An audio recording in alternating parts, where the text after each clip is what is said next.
Hello friends, मैं दीपक चौरसिया आप सभी का अपने YouTube channel MM Malvik Competitive Classes पर एक बार फिर से स्वागत करता हूं। विद्यार्थियों, मैं आपके लिए शिक्षा मनोविज्ञान का अपना चौथा अध्याय लेकर आया हूं। विद्यार्थियों, इस कक्षा में हम लोग पढ़ेंगे शिक्षा मनोविज्ञान के उद्देश्य क्या हैं और शिक्षा मनोविज्ञान अध्यापक के लिए कितना उपयोगी है।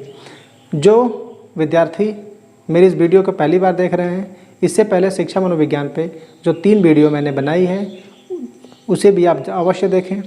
उसकी डिस्क्रिप्शन बॉक्स में लिंक भी है, वहाँ से जाके आप उस वीडियो को देख सकते हैं। जिन विद्यार्थियों ने हमारे चैनल को सब्सक्राइब किया है उनका हम तहे दिल से शुक्रिया करते हैं, और जिन्होंने इस हमारे चैनल को सब्सक्राइब नहीं किया है कृपया वो सब्सक्राइब कर लें और बेल आइकन को भी प्रेस कर लें ताकि नोटिफिकेशन समय पर मिलती रहिए। आइए हम लोग देखते हैं कि शिक्षा मनोविज्ञान के उद्देश्य क्या है। विद्यार्थियों, हम लोग का जो आज का जो विषय है, टॉपिक है, वह है शिक्षा मनोविज्ञान के उद्देश्य। विद्यार्थियों, शिक्षा मनोविज्ञान के वही उद्देश्य हैं जो शिक्षा के हैं, लेकिन विविध मनोवैज्ञानिकों ने शिक्षा मनोविज्ञान के उद्देश्यों को परिभाषित करने का प्रयास किया, जिनमें से प्रमुख 2 लोग हैं। एक हैं केली और एक है स्किनर महोदय। विद्यार्थियों, मैंने आप लोगों के लिए पहले केली महोदय का लिया हुआ है। केली महोदय ने शिक्षा मनोविज्ञान के 9 उद्देश्य बताए हैं। कितने उद्देश्य बताएं विद्यार्थियों? 9 उद्देश्य। विद्यार्थियों, केली महोदय ने शिक्षा मनोविज्ञान के 9 उद्देश्य बताए हैं, जो निम्न प्रकार हैं। विद्यार्थियों, आपसे विनती है कि जब भी मेरी ये कक्षा आप देख रहे हैं तो कॉपी पेन लेके ज़रूर बैठें। जो विषय आपको समझ में ना आए उसे डिस्क्रिप्शन बॉक्स में कमेंट भी करें, और जो कुछ सैंपल पे या जो कुछ भी बताया जा रहा है उसे नोट डाउन अवश्य करें। आइए देखते हैं केली के अनुसार शिक्षा मनोविज्ञान के जो 9 उद्देश्य हैं वो कौन कौन से हैं। विद्यार्थियों, पहला शिक्षा मनोविज्ञान के जो उद्देश्य हैं केली के अनुसार वो क्या है? बालक के स्वभाव का ज्ञान प्राप्त करना। विद्यार्थियों, शिक्षा मनोविज्ञान का जो पहला उद्देश्य है केली महोदय के अनुसार वो क्या है? बालक के स्वभाव का ज्ञान प्राप्त करना है। विद्यार्थियों, शिक्षा मनोविज्ञान के द्वारा अध्यापक को बालक के स्वभाव का ज्ञान प्राप्त हो जाता है। जो दूसरा है विद्यार्थियों, दूसरा क्या है हमारा? बालक की वृद्धि और विकास का ज्ञान प्राप्त करना। शिक्षा मनोविज्ञान का जो दूसरा उद्देश्य है केली महोदय के अनुसार वो क्या है विद्यार्थियों? वो है बालक की वृद्धि और विकास का ज्ञान प्राप्त करना है। विद्यार्थियों, प्रत्येक बालक की वृद्धि और विकास किस प्रकार होते हैं और वृद्धि विकास एक दूसरे से कैसे संबंधित होते हैं, और वृद्धि विकास, बालक की वृद्धि और विकास शिक्षा को किस प्रकार प्रभावित करते हैं, यह सब बालक की वृद्धि और विकास का ज्ञान प्राप्त करके बड़े आसानी से समझा जा सकता है। इसलिए शिक्षा मनोविज्ञान के उद्देश्यों को परिभाषित करते हुए, बताते हुए केली महोदय ने कहा है कि शिक्षा मनोविज्ञान का उद्देश्य यह भी है कि बालक की वृद्धि और विकास का ज्ञान प्रदान करे। उसके बाद तीसरा उद्देश्य क्या है विद्यार्थियों? बालक को अपने वातावरण से सामंजस्य स्थापित करने में सहायता देना। विद्यार्थियों, शिक्षा मनोविज्ञान का उद्देश्य यह भी है कि बालक को अपने वातावरण के साथ सामंजस्य स्थापित करने में सहायता दे। उसके बाद जो चौथा केली के अनुसार शिक्षा मनोविज्ञान का उद्देश्य है वह क्या है? शिक्षा के स्वरूप, शिक्षा कैसी होती है, ये क्या है, ये किस प्रकार की है, उसे और उसके उद्देश्यों को, और शिक्षा का प्रयोजन क्या है, शिक्षा क्यों बालक के लिए जरूरी है, आवश्यक है, इन सब चीज़ों से परिचित कराना भी शिक्षा मनोविज्ञान का उद्देश्य है। उसके बाद जो 5वां उद्देश्य है विद्यार्थियों, 5वां क्या है? सीखने और सिखाने के विधियों और सिद्धांतों से अवगत कराना। विद्यार्थियों, शिक्षा मनोविज्ञान का उद्देश्य यह भी है कि सीखने और सिखाने की जो विधियां हैं और जो सिद्धांत हैं उन्हें भी अवगत कराए, उन्हें भी परिचित कराए अध्यापक से। उसके बाद संवेगों के नियंत्रण एवं शैक्षिक महत्व का वर्णन करना। विद्यार्थियों, संवेग शिक्षा में कैसे उपयोगी होते हैं, या फिर संवेग, बालक का संवेग शिक्षा को किस प्रकार प्रभावित करता है, और संवेग का शैक्षिक महत्व क्या है, यह भी शिक्षा मनोविज्ञान का उद्देश्य है, इसका भी वर्णन करना। विद्यार्थियों, उसके बाद जो 7वां है केली के अनुसार वो क्या है? चरित्र निर्माण की विधियों एवं सिद्धांतों से अवगत कराना। विद्यार्थियों, शिक्षा मनोविज्ञान में तमाम ऐसी विधियां दी गई हैं, तरीके बताए गए हैं, जिनका उपयोग करके शिक्षक विद्यार्थियों में चरित्र निर्माण भी कर सकता है। तो केली महोदय ने कहा है कि चरित्र निर्माण की विधियों एवं सिद्धांतों से अवगत कराना भी शिक्षा मनोविज्ञान का उद्देश्य है। उसके बाद जो 9वां उद्देश्य विद्यार्थियों क्या है? विद्यालय में पढ़ाए जाने वाले विषयों में छात्र की योग्यताओं का माप करने की विधियों में प्रशिक्षण देना। विद्यार्थियों, शिक्षा मनोविज्ञान का उद्देश्य यह भी है कि जो हम शिक्षा प्रशिक्षण ले रहे हैं, जैसे बीएड हो या फिर बीटीसी या डीएलएड, जो शिक्षा मनोविज्ञान के जो शिक्षक बनने के लिए प्रशिक्षण होते हैं, बीएड बीटीसी या फिर डीएलएड, उनमें उस प्रकार के विषय शामिल किए जाएं, उस प्रकार के पाठ्यक्रम शामिल किए जाएं जिससे अध्यापक के अंदर, प्रशिक्षित अध्यापक के अंदर वह योग्यता आ जाए, जिससे वह जान सके, माप सके कि जो विद्यालय में पढ़ने वाले लड़के हैं उनकी योग्यता क्या है और उनकी रुचि क्या है, या फिर उनमें पोटेंशियल कैसा है। जो उसके बाद जो 9वां है विद्यार्थियों, 9वां क्या है? 9वां है शिक्षा मनोविज्ञान के तथ्यों एवं सिद्धांतों की जानकारी के लिए प्रयोग की जाने वाली वैज्ञानिक विधियों का ज्ञान प्राप्त करना। विद्यार्थियों, शिक्षा मनोविज्ञान का उद्देश्य यह भी है कि शिक्षा मनोविज्ञान की जो सिद्धांत हैं, जो वैज्ञानिक विधियाँ हैं, वो कौन कौन सी हैं, कैसे प्रयोग की जाती हैं, इसकी भी जानकारी देना।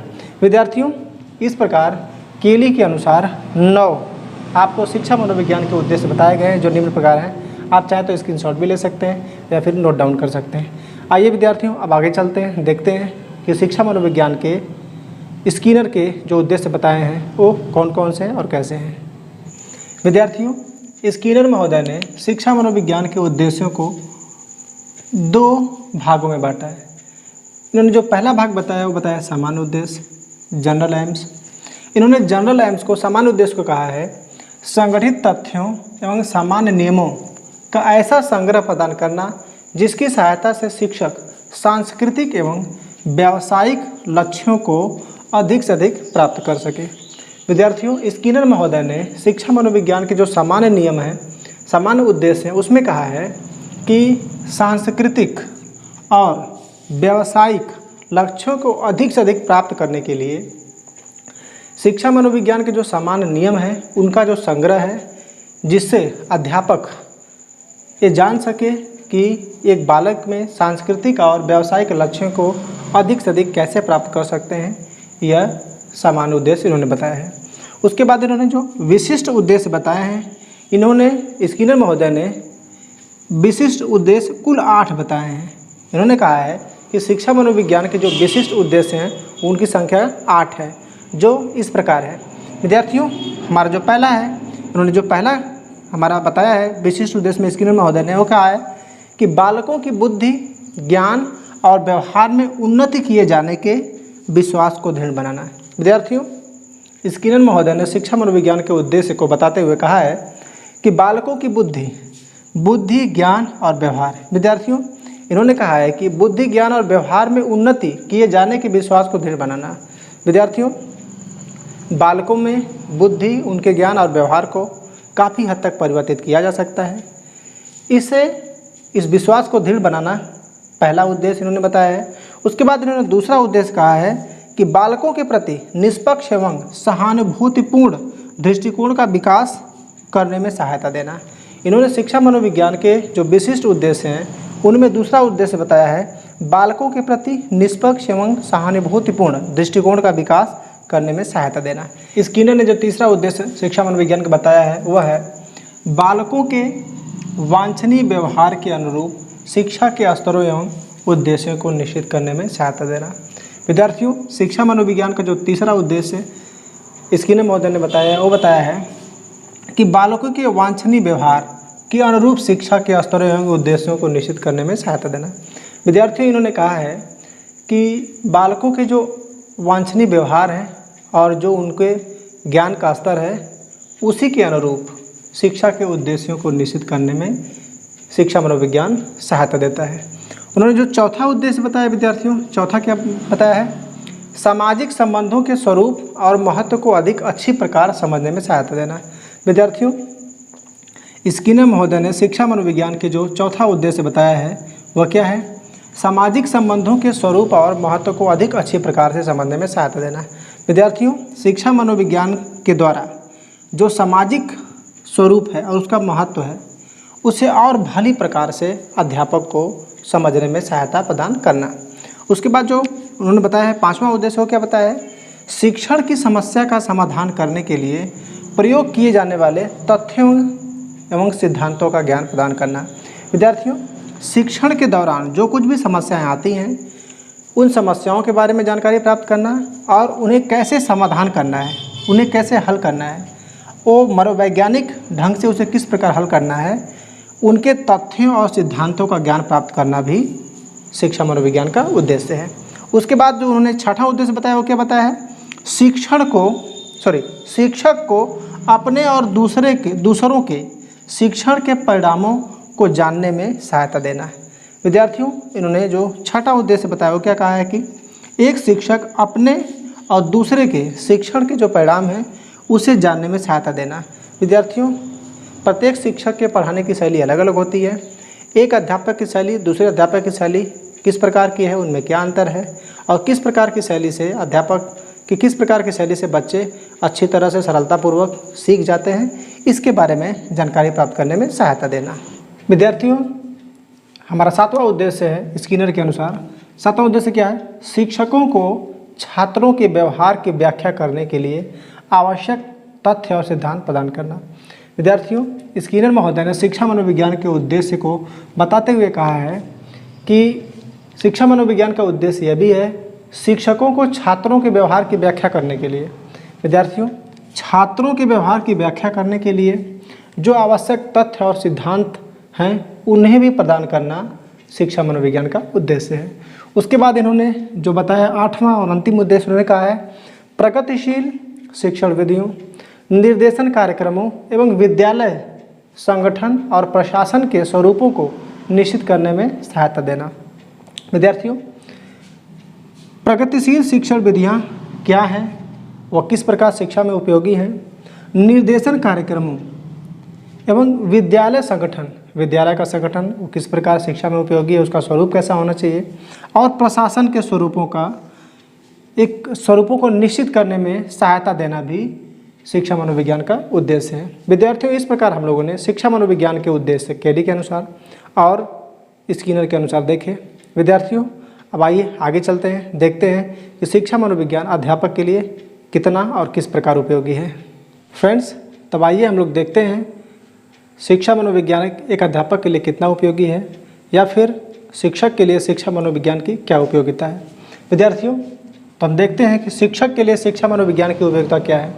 विद्यार्थियों, शिक्षक के लिए शिक्षा मनोविज्ञान की उपयोगिता में अलग अलग पॉइंट हैं जिन्हें हम लोग देखते हैं। जो हमारी पहली पॉइंट है वो क्या है? स्वयं का ज्ञान एवं तैयारी। विद्यार्थियों, व्यक्ति किसी काम को तभी कर सकता है जब उस काम को करने के लिए उसमें क्षमता और योग्यता हो। इसी बात को ध्यान में रखते हुए स्किनर महोदय ने कहा है कि शिक्षा मनोविज्ञान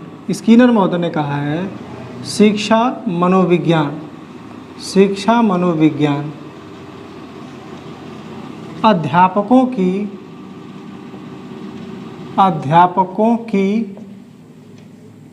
तैयारी की आधारशिला है।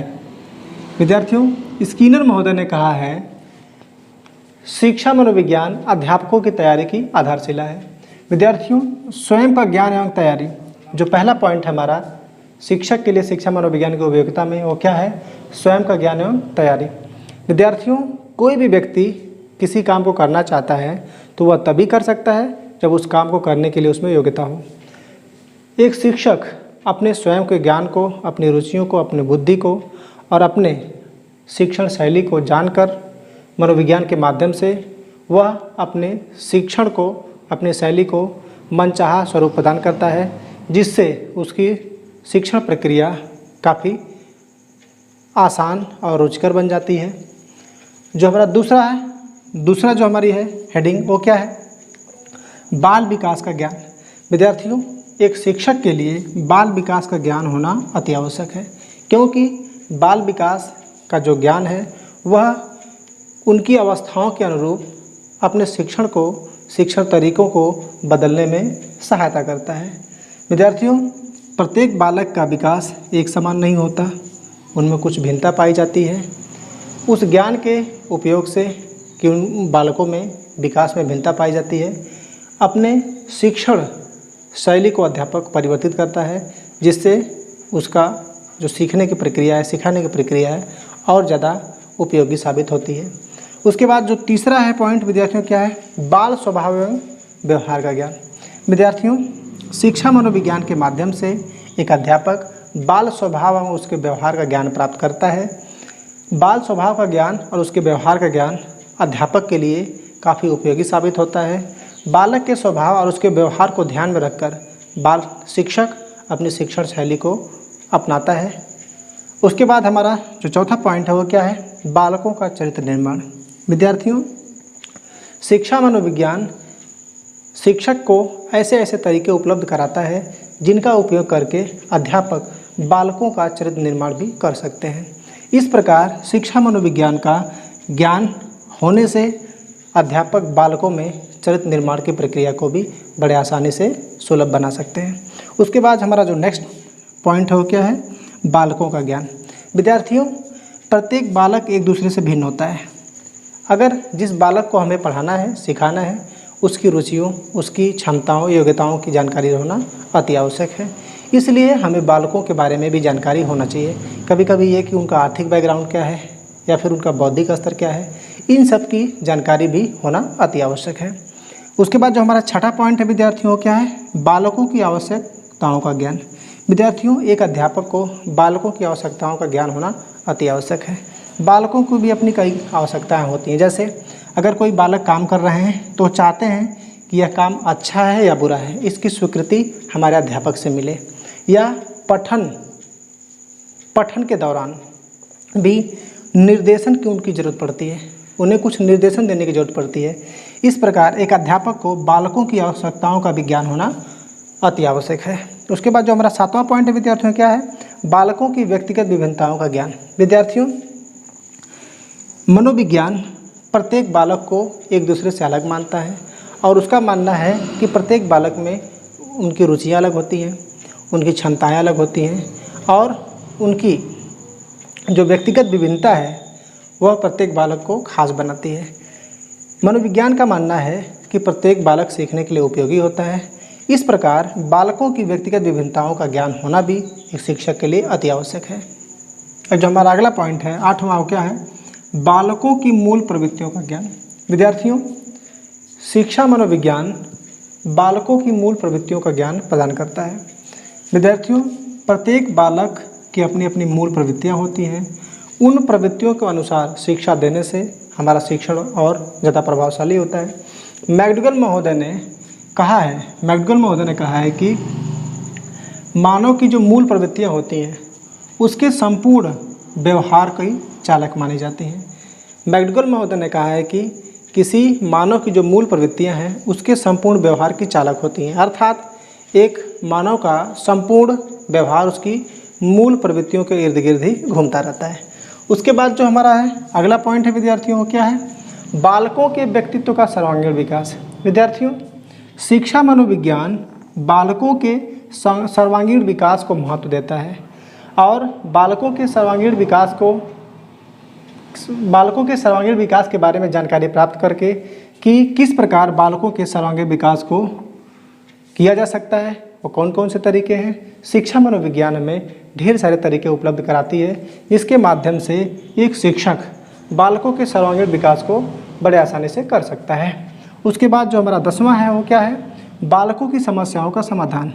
विद्यार्थियों, बालकों के पास समस्याएं होती हैं, उन समस्याओं का भी समाधान एक अध्यापक के पास होना चाहिए और शिक्षा मनोविज्ञान उन समस्याओं के समाधान को हमें सुझाता है, रास्ता बताता है। बालकों के पास कई समस्याएं होती हैं, मसलन चोरी करने वाले बालक, बाल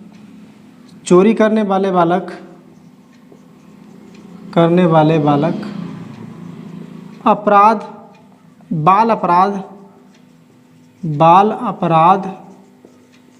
करने वाले बालक, पिछड़े बालक।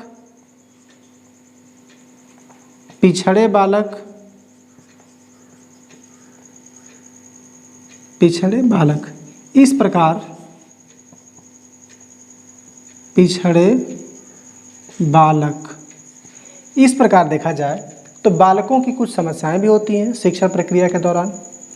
वो समस्याएं कौन कौन सी हैं, जैसे चोरी करने वाले बालक, बाल अपराध करने वाले बालक, या फिर पिछड़े बालक, या फिर कक्षा से भाग जाने वाले बालक। इस प्रकार बालकों की अपनी समस्याएं भी होती हैं। उन समस्याओं को हल करने के लिए मनोविज्ञान, शिक्षा मनोविज्ञान एक प्रभावी तरीका उपलब्ध कराता है, जिसकी जानकारी शिक्षक को होना अति आवश्यक है।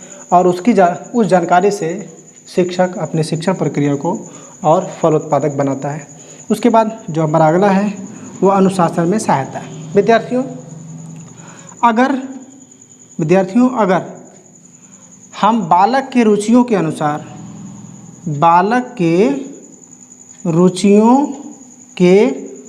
अनुसार यदि एक अध्यापक बालक के रुचियों के अनुसार शिक्षा दे तो अनुशासन काफ़ी अच्छे से निर्मित होता है। आप कह सकते हैं कि अगर हम बालक के रुचियों के अनुरूप शिक्षा देंगे तो अनुशासनहीनता सबसे कम होता है, क्योंकि बालक जो सीखना चाहता है, जो ज्ञान प्राप्त करना चाहता है, आप उसी के अनुरूप उसे शिक्षा दे रहे हैं तो उसमें उसका मन लगेगा और बेहतर ढंग से वो सीख पाएगा। विद्यार्थियों, आज के लिए बस इतना ही। ये हमारी कक्षा कैसी लगी आप इसे कमेंट करके ज़रूर बताएं। विद्यार्थियों, आशा करता हूँ कि यह कक्षा आप लोगों के लिए काफ़ी उपयोगी सिद्ध होगी। आपका दिन शुभ हो। धन्यवाद।